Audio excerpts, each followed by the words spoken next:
정치권 소식 짚어보는 아침의 맞수 시간입니다. 윤기찬 국민의힘 법률위 부위원장, 김진욱 더불어민주당 선대위 대변인 나오셨습니다. 안녕하세요. 대선이 오늘로써 27일 앞으로 다가왔습니다. 국민의힘에선 한덕수 후보와의 단일화를 놓고 지도부와 김문수 후보가 정면으로 충돌했습니다. 영상으로 보겠습니다.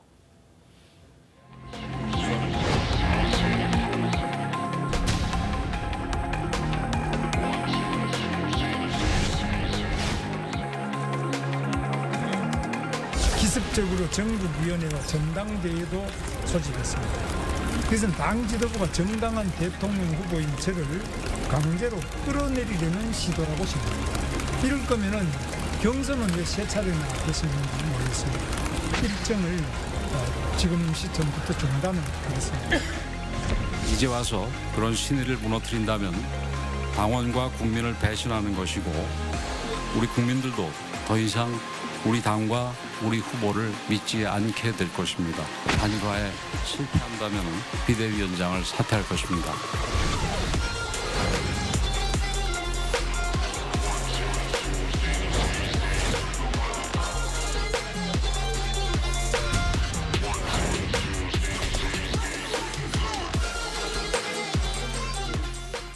김문수 후보가 경선 과정에서는 자신이 후보로 선출이 되면은 신속한 단일화를 하겠다라고 여러 차례 약속하고 공언을 했었거든요. 그래서 당 안팎에서 예상할 수 있었던 단일화 그림이 있었는데 지금 그 그림과는 많이 다르게 흘러가고 있는 것 같습니다. 어떻게 보십니까? 좀 답답한 부분이 없잖아 있는데요. 어쨌든 김문수 후보의 이제 경쟁력을 보고 당원들이 찍은 부분도 많이 있겠지만 그 경쟁력 중에 하나는 이제 다른 정치 세력을 더하겠다라는 단일화 측면도 작용을 했거든요. 그것을 보고 찍은 당원들도 많이 있기 때문에 그것에 대해서는 입장은 단일화를 하겠다 안 하겠다 그러니까 하지 않겠다는 의미가 아니다 이런 취지 말씀 주시지만 단일화라는 것은 사실 일정이 중요한 거죠. 언제 하느냐에 따라서 그 효과가 극대화되기도 하고 또 상당히 줄기도 하기 때문에 언제까지 하겠다라는 로드맵을 먼저 제시한 이후에 그다음에 거기에 대해서 이제 당과의 조율 또는 상대 후보와의 조율 이런 과정을 거쳐야 되는데 아예 그런 로드맵 자체를 제시하지 않고 계시죠. 그냥 안 한다는 게 아니다. 그리고 그냥 다니시기 때문에 사실은 이걸 보는 당원들은 정말 답답하죠. 왜냐하면 이재명 후보의 경우에는 민주당에 열심히 선거운동하고 다니고 계시거든요. 뭐 선거운동은 아니죠. 운동 기간은 아니지만 그렇다면 국민을 만나고 다니시는데 우리는 서로 그 후보끼리 조율하고 당을 피해 뭐 도망 다닌다는 표현은 뭐하지만 어쨌든 피해 다니시고 하기 때문에 이걸 보는 당원들 입장은 매우 답답하다 이런 상황입니다. 네, 어제 그런 숨바꼭질 같은 상황도 벌어졌었고 일단 김문수 후보가 입장문을 냈습니다. 오늘 오후 6시에 한덕수 후보를 만날 예정이에요. 자, 민주당 중앙선대위 대변인에 임명되신 김진욱 대변인님, 지금 민주당에서는 어떻게 보고 계십니까? 일단 지금 국민의힘의 이 단일화 과정을 보면 단일화라고 쓰고 있지만 사실상 후보 교체라고 읽어야 되는 것 아니냐 이렇게 지금 상황이 보여집니다. 이런 상황이라면 굳이 왜 국민의힘은 그 어려운 경선을 당내 경선을 그렇게 오랜 시간 동안 치열하게 치루었는가라는 비판적 목소리가 나올 수밖에 없는 것 같고요. 지금 국민의힘에서 최종 후보로 선출된 김문수 후보가 단일화를 안 하겠다라고 하는 것도 아닌데 그럼에도 불구하고 지금 지도부 또는 전 당이 나서서 김문수 후보를 압박하는 모양새 아닙니까? 어제 같은 경우에는 그 지도부가 김문수 후보를 만난다고 KTX를 타고 그 대구 쪽으로 내려가는 상황이 있었고 또 시도지사 협의회에서도 단일화를 촉구하는 성명을 발표하고 원외 지역위원장들도 성명을 발표하고 사실상 이게 성명이라고 하고 호소문이라고 하지만 이 김문수 후보에 대한 어떤 연판장을 돌리고 있는 게 아니냐 이렇게까지 보여지거든요. 그래서 지금 그 김문수 후보가 조금 상당히 좀 곤혹스러운 입지에 처해져 있다라는 판단이 들고 또 김문수 후보가 한덕수 지금 뭐 전 총리를 오늘 만난다고 하는데 그 만나게 되면 그럼 바로 단일화가 이루어지는 것이냐 하는 부분들 이런 부분을 지켜보고 있는 이 국민들이나 아니면 또 저기 당의 지지자들 같은 경우에는 매우 좀 황망한 이런 상황이 아니겠느냐는 생각이 들어요. 이런 이 경선 이런 모습을 보려고 많은 70만이 넘는 당원들이 참여했고 또 국민들이 국민의힘의 경선에 참여했는가라는 뭐 아마 회의적인 부분도 있을 것 같습니다. 네, 오늘 김문수 후보와 한덕수 후보가 만나기로 했기 때문에 오늘 만남에서 어떤 결과가 도출이 될지는 저희가 잘 지켜봐야겠습니다. 다만 김문수 후보가 일단은 경선 기간 내내 약속을 했었던 한덕수 후보의 단일화, 그러니까 신속하게 단일화를 하겠다 이런 입장을 냈었는데 지금 그 입장에서는 입장이 변한 건 맞는 것 같습니다. 이렇게 입장이 변한 이유 뭐라고 보세요? 글쎄요. 사실은 이제 이게 말씀 주신 것처럼 후보를 교체하겠다는 게 아니에요. 그러니까 거대 정당 후보가 단일화해서 무소속이나 기타 좀 규모가 작은 정당 후보에게 진 적이 없어요. 그러니까 국민의힘 입장에서 보면 단일화를 통해서 좀 시너지를 얻고 우리의 세를 불리자라는 취지인 것이지, 물론 누가 이길지 모릅니다만은 이걸 후보 교체라는 관점으로 가지게 되면 그럼 경선 기간 내내 왜 그런 단일화 주장을 했냐 이 말이죠. 그리고 단일화 주장이라는 게 지금 처음 나온 게 아니잖아요. 경선 단계에서부터 나와서 거기에 찬반까지 뭐 사회자가 묻는 이런 토론도 진행했단 말이에요. 명확히 입장을 밝히셨어요. 그 입장을 해달라라는 당원들 내지 시도지사 협의회 그다음에 당협위원장들의 촉구예요. 이걸 압박으로 받아들일지 그거는 본인이 판단할 부분이지만 그 정도로 보수층에서는 이 단일화에 대해서 목말라 하고 있다는 거죠. 예. 이걸 외면하는 것 자체가 문제가 있는 것이고, 만약에 이 부분에서 본인이 질 것 같으면 애초에 단일화 얘기를 하지 말았어야죠. 근데 지금 질 것 같다고 생각하는 부분은 저는 아니라고 봅니다. 그렇게 생각하시는 것 같지는 않고. 예. 그렇다면 최소한 로드맵을 알려줘야 되는 거고, 오늘 6시 만남의 경우에도 일단 실무자끼리 우리 안은 이렇다라고 던지고 나서 그다음에 탓다음 식으로 한 하루 정도 생각한 뒤에 오늘 저녁 6시에 만나는 건 이해가 되는데, 아무런 로드맵 제시 없이 6시에 만난다. 하루 또 그냥 가는 거잖아요. 그러니까 국민의힘 지도부나 당원들 입장에서 보면 11일 이전까지는 단일화하는 것이 가장 시너지를 극대화하는 부분이기 때문에 이것을 넘기지 말아달라고 그렇게 요구를 하는데 하루하루 그냥 보내고 있단 말이죠. 이것을 어떻게 평가해야 될지 모르는 것이고, 그다음에 단일화 압박이라는 부분은 아까 제가 설명한 부분 그런 부분이고요. 예. 경선을 왜 했는지에 대해서 스스로 한번 물어보시죠들. 그럼 경선 단계에서 왜 그런 공약을 내세웠죠? 당원들께 왜 그런 약속을 했죠? 이 약속을 되묻는 겁니다. 그러니까 지금 지도부가 하는 말은 색다른 거를 요청드리는 게 아니에요. 좀 우리 하기로 하고 약속했던 부분을 그 로드맵을 제시해 주십시오라고 요청드리는 거지, 이것을 압박으로 받아들이는 것 자체가 본인 말에 대해서 그 말을 되풀이하는 부분은 압박인가요? 저는 앞뒤가 안 맞다고 봅니다. 김문수 후보의 입장이 변하게 된 여러 가지 이유 중에 지금 김문수 후보 주변에 있는 그 측근 그룹의 어떤 입김이 작용한 게 아니냐 이런 해석도 있는데 이건 어떻게 보세요?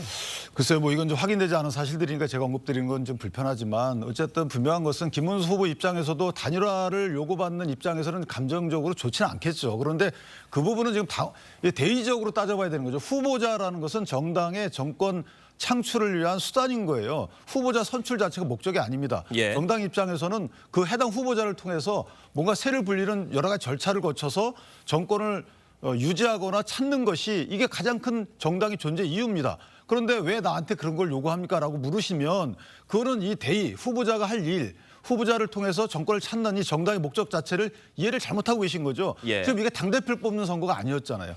당대표를 뽑는 선거라 그러면 왜 나를 몰아내려고 합니까? 나한테 왜 무리한 요구를 합니까? 난 당원이 선택합니까? 이렇게 얘기하실 수가 있어요. 그런데 그 다음 리그가 또 있단 말이죠. 이재명 후보 등과의 본선 리그가 있기 때문에 예. 그와 관련된 여러 가지 생각과 거기에 추가적인 시너지를 얻을 수 있는 방법으로 가야 되는 부분은 이견이 있으면 안 되는 겁니다.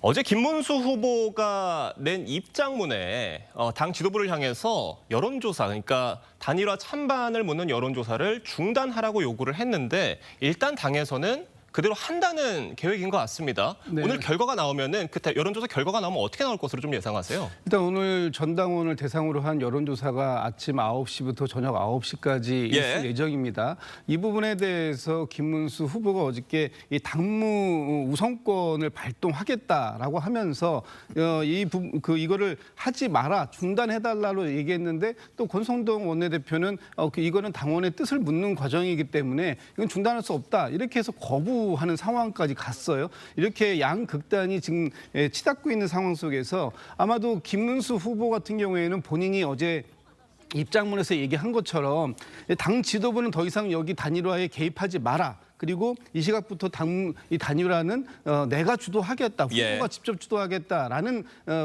그 입장이 강하기 때문에 아마 오늘 이 조사를 하는 이유는 최대한 김문수 후보를 단일화하는 장으로 압박해 나가기 위한 그런 당의 고육주책 같은 수단이었겠지만 이 부분에 대해서 김문수 후보가 상당히 크게 반발을 하고 있기 때문에 이것도 지금 당무 우선권의 범위를 어디까지 가져갈 것이냐 하는 부분을 놓고선 또 다른 충돌 지점이 발생했다. 이런 측면에서 보면 이 김문수 후보 같은 경우에는 본인이 당의 이 단일화 주도권을 잡고 가고 싶은 것이고 당은 그런 김문수 후보들 믿지 못하겠다. 이런 모습으로 보여져서 이 충돌은 오늘 단일화 이 여론조사가 진행이 되는 이 여부에 따라서 또다시 김문수 후보 측의 입장이 나올 가능성도 있다. 이렇게 보여집니다. 근데 저거는 사실 김문수 후보께서도 예. 저 결과를 기다릴 필요도 있어요. 이게 결과 내용에 따라서 내가 단일화 룰 세팅을 이렇게 하겠다. 그 결과가 본인한테 불리하면 그 불리함을 피한 룰을 선택할 수 있는 기회이기 때문에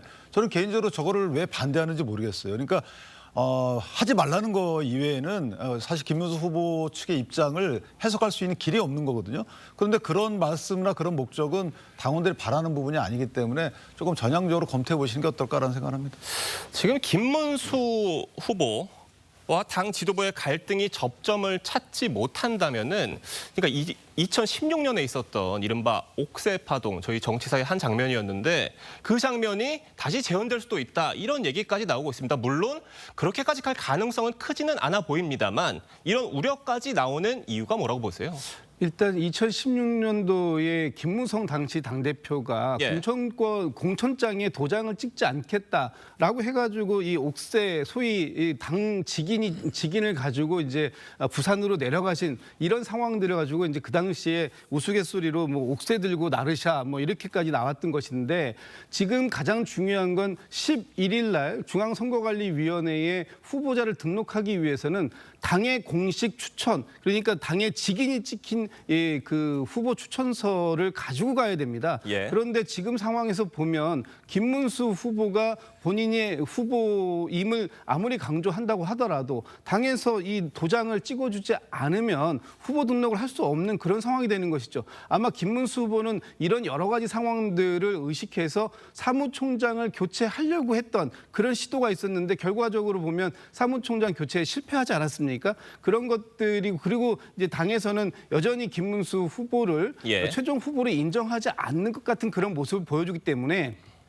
설령 김문수 후보가 이번 11일까지 단일화 이 로드맵을 내놓더라도 그 이후에 단일화가 진행된다고 한다면 김문수 후보의 이 그 기호 2번 국민의힘의 공식 후보로서의 선관위 등록이 어려울 수도 있겠다 이런 생각을 지금 하고 있는 것도 아니냐 이런 이제 추측이 나오는 겁니다. 예, 윤기찬 부위원장님은 어떻게 보세요? 2025년 옥새 파동 재현 가능성 있다고 보십니까? 그렇게까지 가면 안 되죠. 예. 그런데 협상의 지렛대로 사용될 여지는 있죠. 그러니까 최악의 경우 이런 사태를 피하기 위해서 예. 단일화를 위해서 전향적 입장을 내주십사라고 말씀드릴 때 그런 사례를 언급할 수는 있어도 그렇게까지 가면 이거는 지구 선거를 시작하는 거기 때문에 예. 절대 안 되는 거고 지금 하루하루 져가고 있는 거예요. 사실 지금 하루가 급한데 왜 이런 부정적인 이슈가 계속 오르내리도록 서로 간의 전향적 입장 그리고 불가능한 얘기들을 하는 게 아니거든요. 그리고 새로운 얘기들도 하는 게 아닙니다. 하고자 했던 거 본인도 하겠다고 했던 거를 자 지금 합시다라고 했더니 거기에 대해서 발을 빼고 있기 때문에 예. 이 부분은 당원들도 이제 실망하는 분들이 많이 나타나고 저도 전화를 많이 받습니다. 도대체 이해가 안 되는 부분이 왜 이런 거 갖고 이렇게까지 끌어야 되는지 또 왜 이런 거 갖고 이렇게 우리가 논의를 해야 되는지 이 부분이 도저히 이해가 안 가요. 따라서 2016년도 옥새 파도까지 소환되는 이 마당이면 이제는 결단할 때가 아닌가 싶습니다. 네, 오늘 오후 6시 김문수, 한덕수 후보와의 만남에서 이 많은 당원들이 원하는 결과가 나올지 잘 지켜봐야 될 것 같습니다. 지금 이런 가운데 한덕수 후보는요, 정치권 인사들을 잇따라 만나면서 개헌 빅텐트 행보를 이어가고 있습니다. 어제 이낙연 새미래민주당 상임 고문과의 회동 장면 보고 오겠습니다. 얼마나 고생하셨어요. 그리고 시간이 주셔서 항상 어땠을까요? 안쪽으로 제가요. 네. 아이고. 3년 뒤에는 제가 물러나서 이제는 새로운 또 정치 세력이 좋은 나라를 만들 수 있도록 개헌과 그것을 통한 제7공화국 출범을 위해서 3년 과도 정부를 운영하겠다는 말씀도 저하고 완전히 일치했습니다. 이낙연 상임 고문과의 만남 어떻게 보셨습니까? 저는 뭐 지금 어제 뭐 개헌을 연대 고리로 해서 연대 가능성을 타진했다 이렇게 뭐 말씀들을 하시지만 사실 지금 이게 그 한덕수 전 총리가 지금 얘기하고 있는 시대 정신 그것이 개헌이다 이렇게도 어제도 말씀을 하시더라고요. 근데 저는 본질을 잘못 보고 있다. 지금의 시대 정신은 개헌이 아니라 지금 먹고 사는 문제, 경제를 활성화하고 민생 경제를 회복하는 것이다. 그런 것들을 잘 이루기 위한 수단, 도구로서의 개헌은 필요하다. 이렇게 말씀을 하시는 건데 이게 주객이 전도된 게 아닌가라는 생각이 들고 저 두 분의 단일화가 뭐 이루어질지는 모르겠습니다만 저 두 분이 만난다고 해서 과연 빅텐트다 이렇게 얘기할 수 있겠는가. 그리고 지금 저 두 분에게 저는 좀 묻고 싶은 게 있습니다. 만약에 두 분 중에 한 분이 대통령의 혹이라도 되신다면 그렇다면 윤석열 전 대통령에 대한 사면복권은 가능한 겁니까? 어떻게 지금 이 상황 속에서 아직도 여전히 내란이 종식되지 않았다라고 보는 많은 국민들께서 지난 12.3 비상계엄의 내란 사태에 대해서 이 두 분의 공식적인 입장은 무엇인지 묻고 있는데 그런 얘기들은 다 하지 않으시고 오로지 개헌 하나만 하면 또 정략적으로 정치적으로 이재명 후보 한 사람만 당선시키지 않는 것이라면 이것이 시대 정신인 것처럼 말씀하시는 것들이 과연 합당한 말씀들인가 하는 부분에 있어서는 상당한 의문점을 갖고 있습니다. 네, 그러니까 그 부분은 사실은 조금 오해하신 것 같은데 어쨌든 이낙연 전 지사와 그다음에 그 한 정 총리의 경우에는 개헌이라는 것이 목적이 아니라고 얘기를 해요. 지금 현재 우리나라 정치 풍토를 보면 극단적인 진영 대결이 거의 일상화돼 있고 그 진영 대결 속에 사실 그 진영에 숨어 있는 진영에 안주하고 있는 정치 때문에 비합리적 경제 정책이 나오고 있다는 거잖아요. 그러니까 수기 과정이 없으니까 한쪽에서 결정하는 정책이 경제 정책이 되다 보니까 이게 비합리적으로 가고 이것이 국민과 국가의 이득이 안 된다는 거예요. 따라서 개헌을 반드시 해야지만 이런 제도적 틀을 갖춘다는 거에 대해 공감한다는 거고 거기에 대해서는 국민의힘도 공감을 하고 있거든요. 예. 따라서 이 부분은 수단이지만 자체가 목적일 수 있기 때문에 상당히 중요한 거고 이를 연결고리로 제 세력이 모일 수 있는 그런 하나의 모멘텀 될 수 있겠다 싶습니다. 알겠습니다. 다음 소식으로 넘어가 보겠습니다. 현장 민생 행보를 이어가고 있는 민주당 이재명 후보가 사법부를 겨냥한 착심 발언을 내놨습니다. 직접 들어보겠습니다.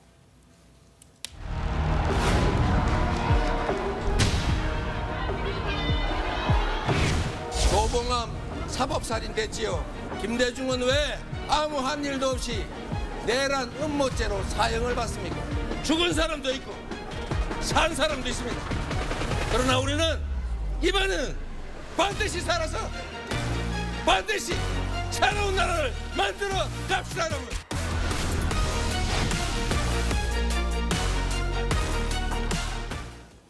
자, 들으신 대로입니다. 이재명 후보가 이제 본인이 처한 상황을 이제 독립운동가 조봉암 선생 또 김대중 전 대통령에 빗댄 겁니다. 그러니까 자신이 사법 살인에 당할 위기에 처해 있다 이렇게 얘기를 한 거예요. 어떻게 들으셨습니까? 그러니까 저렇게 예를 제시하시면 국민들은 직관적으로 그렇구나라고 오해하실 수도 있는데 조봉암 선생 사건은 사실 1959년인가 있었던 일입니다. 그 농지개혁을 이승만 대통령과 같이 한 이후에 어쨌든 정치적으로 문제가 있는 판결을 받으신 건 맞아요. 그런데 그 조봉암 사건을 바로잡은 것은 2011년도의 판결이에요. 대법원 판결입니다. 지금 바로잡는 시대입니다. 왜곡하는 시대가 아닌 거고. 예. 따라서 바로잡는 시대에 이재명 대표에 대한 여러 가지 사법 리스크가 불거진 거예요. 그렇다면 어떻게 평가해야 될 거예요?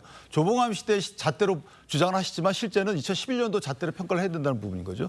김대중 전 대통령도 마찬가지입니다. 1980년도에 있었던 어묵한 시대에 있었던 일들이에요. 그것을 바로잡은 것은 최근의 일입니다. 그렇다면 이재명 대표에게 불거졌던 여러 가지 사법 리스크는 2022년도, 2021년도 이때 있었던 일들입니다. 여기에 대해서 현재 사법 시스템이 그 사법 시스템 작동을 통해서 지금 재판이 진행 중인 거예요. 그럼 사과를 하셔야지 저 부분을 조봉암 전 선생이나 김대중 전 대통령 그런 이전에 왜곡됐던 그때 사법 체계 갖고 갖다 붙인다는 게 말이 안 되는 거고 지금은 바로잡는 사법 시스템에 의한 기소와 재판이다. 이게 맞습니다. 당에서는 이번 사법부의 파기환송 결정에 대해서 굉장히 강도 높게 비판을 하는 모습을 보여는 왔었습니다. 다만 이재명 대표는 한 발 빠져 있는 모습이었는데 어제 현장 모습을 보니까 그게 아닌 것 같아요. 본인의 입으로 강하게 비판을 했습니다. 전략이 바뀐 겁니까? 전략이 바뀌었다기보다는요. 뭐 어제 상황에서는 그런 말씀을 하실 필요가 있었다 이렇게 보는 것 같습니다. 사람이 죽는 방법에는 두 가지가 있는 거죠. 물리적으로 죽을 수도 있고 또 정치적으로도 죽을 수 있는 겁니다. 그런데 지금 이재명 후보 같은 경우에는 작년 1월 달에 물리적인 테러를 통해서 사실 죽음에 이를 수 있었던 그런 상황까지 경험했던 적이 있었습니다. 그리고 이번에 같은 경우에는 이 정치적인 그 작년에 물리적인 테러도 정치적인 이유 때문이었고 이번에도 이 정치적인 이유 때문에 사법부에서 지금 공정한 재판의 시스템 속에서 이걸 지금 그 이재명 후보가 공정하게 재판을 받고 있는가 그렇지 못하다라고 느끼는 사람들도 굉장히 많다 이런 말씀을 이제 하고 싶었던 것 같고요. 과거에 이 사법부에 의해서 사법 시스템 그것도 법치라는 이름으로 해가지고 사법 시스템에 의해서 있었던 조봉암이라든지 아니면 김대중 전 대통령의 내란 음모죄로 사용 언도라든지 이런 흑역사가 있었습니다. 그런 흑역사가 지금 21세기 대한민국에서는 다시는 반복되지 않아야 된다라는 말씀을 지금 하고 계시는 거고요. 지금 이재명 후보가 이 국민의 어쨌든 그 선택을 받기 위해서 민주당과 국민들이 힘을 모아가지고 후보로 선출해놓은 후보 아닙니까? 그렇다면 이재명 후보가 지금은 사법부의 시간이 아니라 국민의 선택의 시간에 맡겨져 있다면 그 부분에 대한 존중이 사법부에서도 있어야 된다. 이런 얘기를 지금 하고 싶었던 것이다라고 생각됩니다. 네. 이재명 후보의 파기환송심 첫 재판 일단은 15일로 예정이 돼 있습니다. 민주당에서 미뤄달라고 요구를 하고 있는데 이재명 후보가 일단 15일에 출석하지 않게 되면 그 다음엔 어떻게 되는 건가요? 그러니까 출석하지 않으면 다시 기일을 정하고 예. 다시 소환을 하는데요. 아마 기일 정하고 나서 그때도 출석하지 않으면 다만 송달은 받으셔야 돼요. 예. 출석하지 않으면 그때는 재판 진행과 선고를 동시에 할 수 있기 때문에 또 다른 여러 가지 노력을 하실 거예요. 그런데 제가 하나 분명히 말씀드릴 수 있는 것은 지금 이전에 조봉암 선생 시대나 아니면 김대중 전 대통령 시대에 사법부에 외압이 가해져서 그런 판결이 났다는 것이 대체적인 평이잖아요. 근데 지금은 그런 외압을 누가 가하고 있는 걸까요? 저도 개인적으로 이재명 대표의 민주당, 이재명 후보의 민주당이 그런 외압을 가하는 형식 아닌가요? 법도 고치고 탄핵하겠다고 안 나가시고 그다음에 이 재판 만약 언제까지 끝내거나 연기 안 해주면 탄핵하겠다고 어떤 게 외압일까요? 그러면 조봉암과 김대중 시대에 있었던 그 외압을 지금 누가 행사하고 있는지에 대해서 명확히 그 걱정을 하셔야 되는 부분이에요. 이거 사법적인 실현하려면 외압을 없애야 되는데 과연 그 외압이 지금 누가 행사하는 걸까요? 자, 그럼 외압의 실체가 누구냐 이렇게 말씀 주셨습니다. 짧게 반론 드리면. 이재명 후보가 어제 SNS에 쓴 것을 보면 본인은 지금 유력한 이 상대 정당의 그 후보와 싸우고 있는 것이 아니라 이 대한민국의 기득권 세력과 싸우고 있는 것 같다 이런 표현을 하셨습니다. 지금의 대한민국에서 누가 유력한 기득권 세력이 되었는지 그 부분에 대해서는 자문해 볼 필요가 있겠다라는 생각이 듭니다. 짧게 말씀드리면 예. 죄송하지만 지금 가장 큰 기득권 세력은 누굴까요? 국회 민주당입니다. 누구든 탄핵하잖아요. 대통령 2번 탄핵했는데 대법원장까지야 뭐 이렇게 얘기하시는 분들이고 필요하면 탄핵 사유가 없어도 누가 기득권입니까? 좀 본인이 갖고 있는 그 칼의 무게를 잘 생각하실 때가 아닌가 싶습니다. 알겠습니다. 오늘 두 분 말씀은 여기까지 듣도록 하겠습니다. 감사합니다.